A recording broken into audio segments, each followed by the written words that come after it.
শিক্ষার্থী ও সাধারণ মানুষের জীবনে নিরাপত্তা দিতে সরকার ব্যর্থ হয়েছে। অবিলম্বে তাদের পদত্যাগ করে নিরপেক্ষ নির্বাচন দেওয়ার দাবি জানিয়েছেন। এই মুহূর্তে আমরা দেখতে পাচ্ছি সরকার পতনের দাবিতে অর্থাৎ ডক্টর ইউনূসের পদত্যাগের দাবিতে এই মুহূর্তে তারা কিন্তু একটা বিক্ষোভ মিছিল নিয়ে যাচ্ছেন।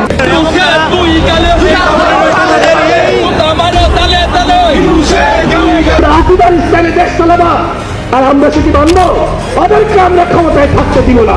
এই উপদেষ্টাদের সম্পদের হিসাব আগামী 7 দিনের মধ্যে পেশ করতে হবে। এবার ডক্টর ইউনূসের পদত্যাগের দাবিতে উত্তাল হয়ে উঠেছে সাধারণ শিক্ষার্থীরা।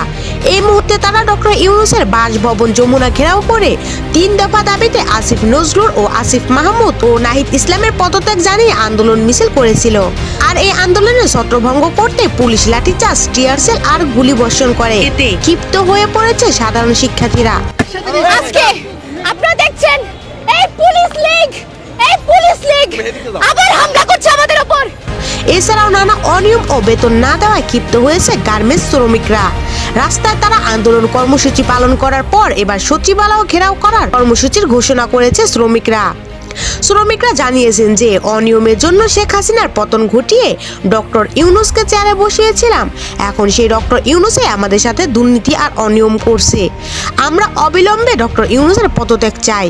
তো ভিউয়ার্স, দেশের এই পরিস্থিতি ধীরে ধীরে 5 আগস্টের মতো রূপ নিচ্ছে। দেশের এই ভয়াবহ পরিস্থিতির জন্য আপনি কাকে দায়ী বলে মনে করছেন? এই বিষয়ে আপনার কি মতামত অবশ্যই কমেন্ট করে জানাবেন।